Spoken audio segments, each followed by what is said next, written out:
Hey guys, Brett here with Custom Offsets. Got another episode of Lifts and Levels. This is going to be a Zone 6.5-inch kit for a 2018 Chevrolet Silverado 1500 going on the truck right now.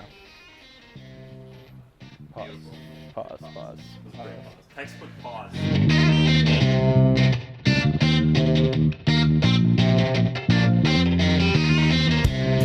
All right guys, so Zone 6.5-inch kit, we're going to run through the components here. Now, unlike the older trucks, Zone does not offer a replacement lift strut. They use strut spacers, which are going to be these pieces here. So you're going to retain the factory struts and use spacers on top of them. Not really too much of a problem with them. A lot of people like to be picky and say that they're going to fail or break or something like that, but I have yet to ever see an issue with a strut spacer. Just a little simpler and easier on the wallet as well. So we've got our strut spacers up front, followed by obviously the new knuckles here. These are actually going to be the same knuckles as that BDS uses, so no difference there with the knuckles. You're going to need to know what kind of control arms your truck is equipped with, whether they're cast steel, stamped steel, or aluminum. Being that this is an 18, this truck uses stamped steel, so therefore it has different ball joint sizes, and you have to use these little ball joint spacers as well. Got our drop lower control arm cross members here. These are the Zone ones, so they're just a little simpler than the BDS ones. You know, there's nothing fancy about them. It looks like just a piece of 2x3 and a 2x2, although they are 1/4 inch, which is nice. Some of the other brands like Rough Country actually uses a thinner material on the cross members and stuff like that. So this is one of the things I like about Zone. Same with their skid plate. It's even a 1/4 inch plate skid plate. Nice feature. Got our front diff drops, get the front differential drop down, even out those CV axle angles, and then the differential brace as well, which is going to tie the front diff and tie it into the new lower control arm drop cross members.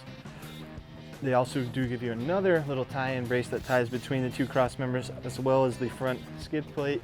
So that's a little nice upgrade there as well. Or not really upgrade, but it's something that Zone does and BDS does to help integrate everything into one and tie everything together and kind of make everything more rigid. We've got our sway bar drops too as well up front, and then really that covers it for the front. This is the optional splash guard, if you whatever you want to call it. Here it goes pretty much from the radiator and then down to the front lower cross member there. In the rear, no springs or anything like that, just going to be lift blocks in the rear, your U-bolts, nuts, and then upgraded to the Fox 2.0 shocks. These are the same ones that come in the BDS kit, which is something that we exclusively offer. Zone doesn't offer this, but it's something that we offer on our website. Zone only offers the standard nitro shocks, but we, as I mentioned, offer the Fox 2.0 upgrade, and these aren't the Fox Adventure series, these are the 2.0 Performance series, which is the aluminum body shock, which is the top of the line one. They actually pretty much don't even really make the Adventure series shocks anymore. There was an inventory issue, so they're pretty much unobtainable now. We're gonna go ahead and get this installed. All right guys, we got the Zone kit installed on the truck here. Remember, this is a 6.5-inch kit. So as you can see, all the lift is going to be coming from this strut spacer up here. We get a lot of questions on how tall is my strut spacer supposed to be, or a lot of people will measure their strut spacer. For instance, this one measures about 6 inches, and they'll say, I have a 6.5-inch lift, why does it only measure 6 inches? And there's actually a lot of math that goes involved in that. There's a lot of ratios, and the strut spacer will actually always be smaller than the amount of lift that you receive, because you got to remember that these lower control arms are dropped down from the factory mounting location, so therefore your strut's going to come down with that. And if we look here, these kits are actually dropped about 4.5 inches is how much they drop the lower control arms down, and 4.5 inches, but it's a 6.5-inch kit. And so what that equates to is you're going to get about a 2-inch, it'll be like having a 2-inch level on a factory truck. So you're going to have the same angles pretty much. And we look at the diff drop here, it's about 4.5 inches that the front diff is dropped. You're going to have about the same angles that a stock truck would on a 2-inch leveling kit, which is pretty much perfectly safe, nothing wrong with that. They're not going to be flat on the 6.5, but if this was the 4.5-inch kit, you would have pretty much flat angles here on the CV axles, tie rods, and the ball joints. So really there's nothing wrong with that.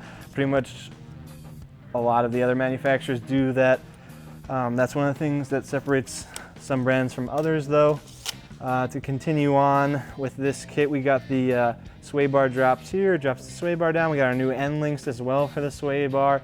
And then of course we got our new knuckle here, and that's going to take up some of the room that's lost or some of the space. When you drop this lower control arm down, you gotta have a taller knuckle, obviously. And CV axle spacers on here, you'll see them, plastic spacers, and that's because track width is increased about 1.5 inches, 1 5/8-ish per side up front. Very common on the Chevy trucks. The back remains the same, so a lot of guys will run a spacer in the back to compensate for that. We usually run about 1.75 inch spacer in the back, so you don't have to trim these studs, because if we look here, the studs, well, I'm looking at the front, it should be about the same in the rear. Studs are about 1.75 inches long, so we run 1.75 inch spacer, so you don't have to trim the factory studs down. It just makes it a lot easier. And obviously we got our new skid plate and stuff like that. What I like is that it ties into these new cross members, the skid plate does, as well as this brace. And then Zone also has another additional brace here, which bolts to the front diff and then ties into the cross members as well. So that's a nice system that they use there to just help everything maintain its rigidity. And then we got the optional splash guard, as you can see up front. I believe it's about a $65 option for this. You don't have to run it, but Zone does sell an option. It's a nice little touch. It gets rid of the plastic one from the factory. And that's about it up front there. Moving to the back, standard stuff going on that you would expect. We just got some blocks in the rear, new U-bolts, nuts, and then this one, as I mentioned, we got the Fox 2.0 Performance Series shock. That is the aluminum one. Same shocks that would come in a BDS kit, special ordered through us. It's something that we do that Zone actually doesn't offer. And then just because I have the tape measure, we'll measure the rear blocks here are 5-inch rear blocks. You got to remember that you are going to be removing the factory block, which is about 1 inch to about 1.25 inches tall. So you got to remember that when you're talking about rear lift height. And then what else do we got? We got to remove or relocate the parking brake cables here. You'll see that here's the factory mount. You just simply take one of them out, so you have a nice amount of slack, and that's about it. It's going to be Zone 6.5-inch kit for, this one is a 2018, I believe. Silverado 1500. Also works on Sierra 1500s, 2014 to 2018. Peace.